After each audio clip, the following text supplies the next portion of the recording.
Chapter 17, Learning Objective 5, describe how to avoid penalties and make your retirement money last.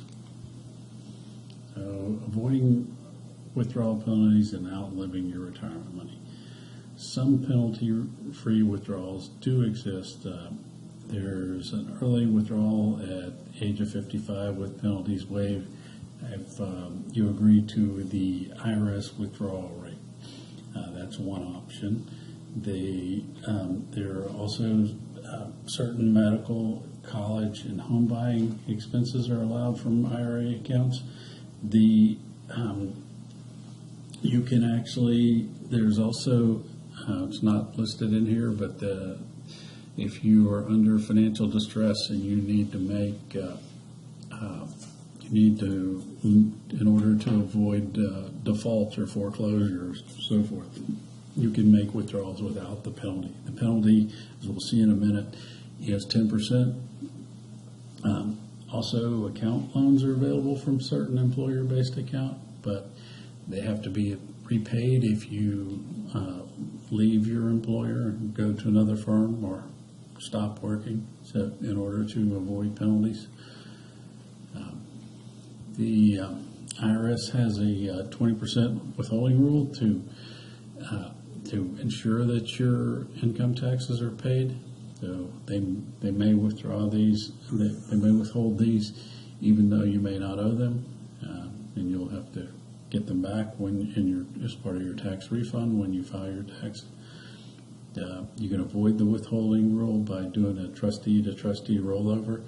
So, for example, like what I was talking about, rolling over from your employer directly to your brokerage account or bank, your rollover IRA within that account, or also rolling over from your former employer to your new employer's 401k or 457 plan, so forth. The negative impacts of early withdrawals: taxes must be paid, except from Roth accounts. The penalties may be assessed 10% in the case of most accounts. Finally, probably most important, your investments will stop growing. So, how do you manage your retirement money when leaving an employer? You can leave it there. Not necessarily recommended because it's easier to keep track of it if you have it all in one place, whether that be with your new employer or at a brokerage firm or bank. Transfer to new employer or rollover IRA. You can take it all or part of it and pay taxes and penalties. Not recommended. You need to, we all need to save for retirement, and you definitely aren't going to be effectively saving for retirement if you're paying taxes and penalties. Next, figure out how many years your money will last in retirement. Make monthly withdrawals accordingly.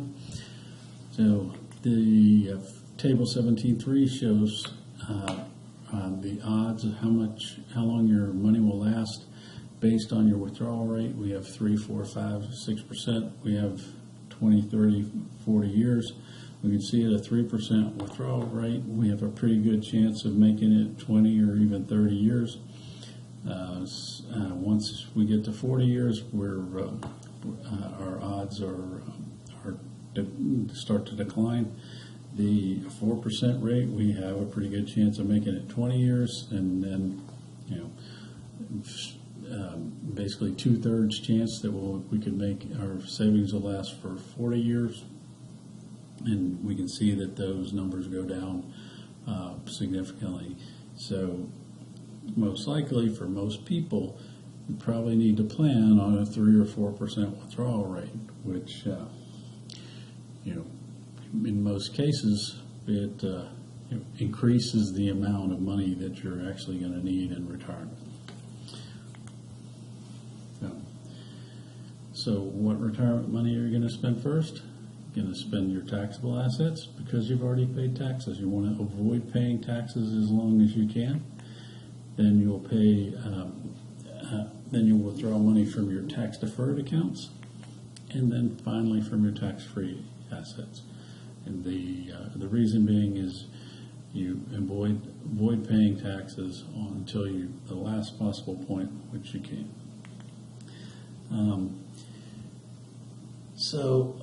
One option I don't recommend is buy an annuity.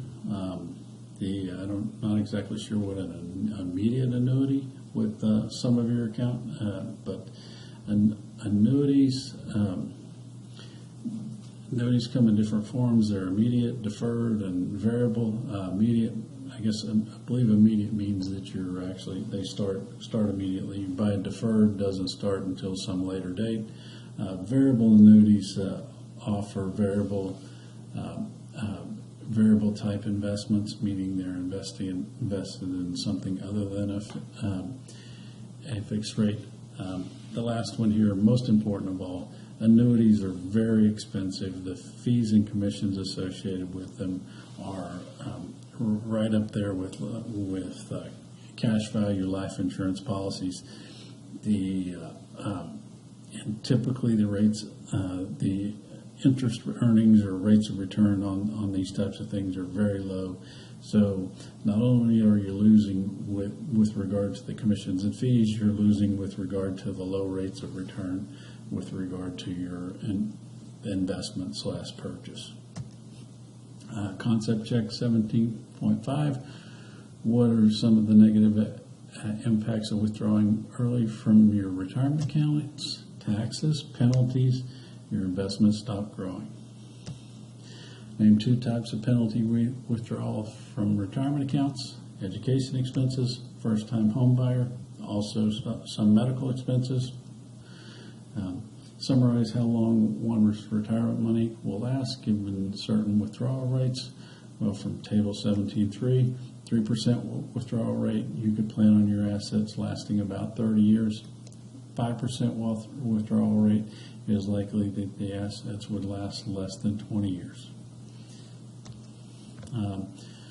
They finally offer some positive and negative observations about the wisdom of buying annuity or with all or some of your retirement nest eggs.